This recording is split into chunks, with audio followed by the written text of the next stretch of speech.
It's my feel-good breakfast show.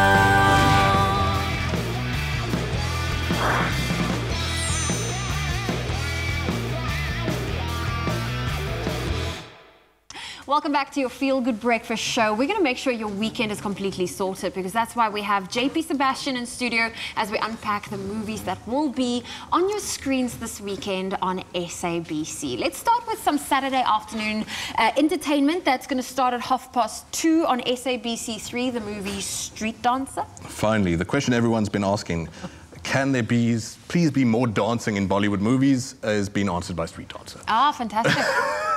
2 hours of, if you're a fan of the step-up kind of genre or any of those sort of breakdancing things, what's a good go-to for you? I really loved that one, Step Up, the different Step Up. And then one of my favorites, yes, with Channing Tatum, but one of my absolute favorites was Honey with Jessica Alba. It's the old one. Okay, yeah, I was under the impression that was Mariah Carey. No. Wrong person. Oh, I'm going to get the Mariah Carey fans very upset if I don't start talking about Street Dancer any second now. Actually, what's quite sweet and endearing about this is that it's two teams, and one team is Pakistani and the other is Indian. So ideally, this is the only way that those two countries face off. Please, like, put guns Normally down. in cricket. Well, yeah. There's a history of political upset between these two countries. But yes, it actually starts with cricket, where they meet each other in a pub that they're supporting. One supporting India, obviously, and the other one supporting Pakistan. And then at the pub, they decide to have their fight out in the form of dance. It's a dance-off? Yes. And that's the way they decide to settle the score. There's obviously this major competition that they have to go to, and the one breaks his leg and then has to recuperate and then seek like a special dancer who knows the old style and has. This is the surprise element. It's very saucy stuff. So yeah, like if this is your kind of thing, it actually looks like the dancing is decent. I'm the dude who sits for a living. I'm not going to be the one who judges the dancing, but entertaining enough, I'm sure, as far as dancing movies go. Yeah. It looks pretty entertaining. That's coming up on Saturday at 2:30. You can catch Street Dancer on SABC 3. Of course, there are quite a few movies coming out this weekend. I am loving the fashion already here, and that's just something. I'm just laughing because I know I'd dislocate something if I try to do what that lady just did with her butt. What are your dance moves? My dance moves? Move? It's ICU usually and physiotherapist. No, but you also look like someone that would dance and do like the sprinkler. It usually ends up like the running man is everyone running away off the dance floor because it's cataclysmic. Usually women and children cry.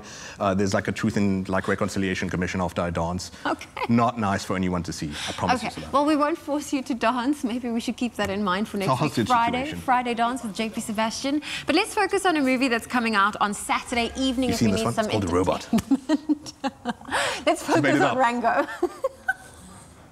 What? It's trademarked. Oh, we're talking about a movie. Yes, Rango. We're talking movies, JP. That's why you're here today. I just awoke the dancer in me, and like I'm going on a new path in life all of a sudden. Mom, Dad, I have to tell you something. Vivian, jou kind is stout. And Dad Sebastian, whatever your name is, I wanted to be a dancer my whole life. This always just helped me realize this. So who cares about Rango? Here we go, guys. What a man. Dagging. Okay, nevertheless, Rango. Let's focus on Rango. Is a lot more skilled as far as anything goes in life. The chameleon himself, I'm sure, is a much better dancer. Voiced by Johnny Depp. I don't know how you feel about that guy. Love Johnny Depp. Isla Fisher's also in it. I mean, gotta love it. And he does such a good job at the voicing of this. So he plays this chameleon who is also trying to discover himself, not necessarily that he's a dancer.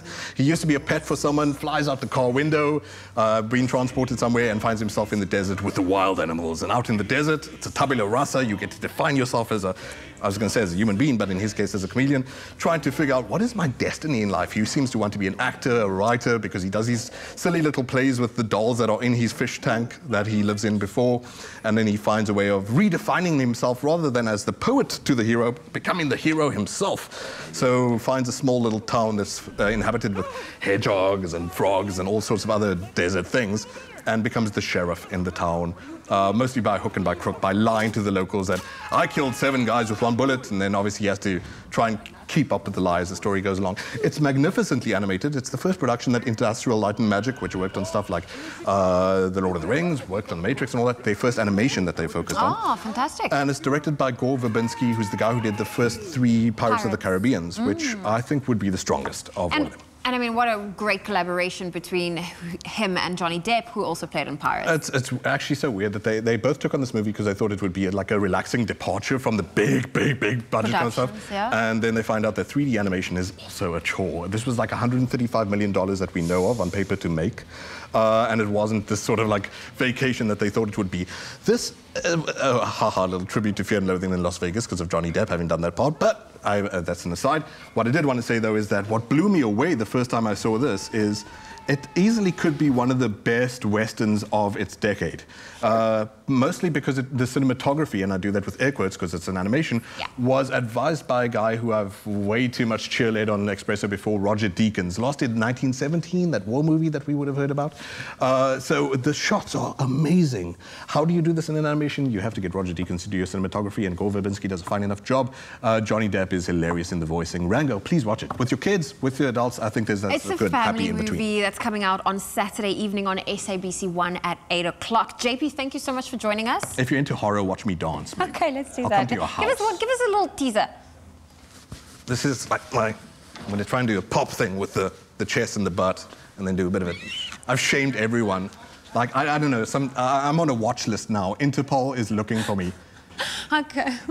That's Why did you do Sebastian this? on your Feel Good Breakfast show. So He'll be back liberating. next week.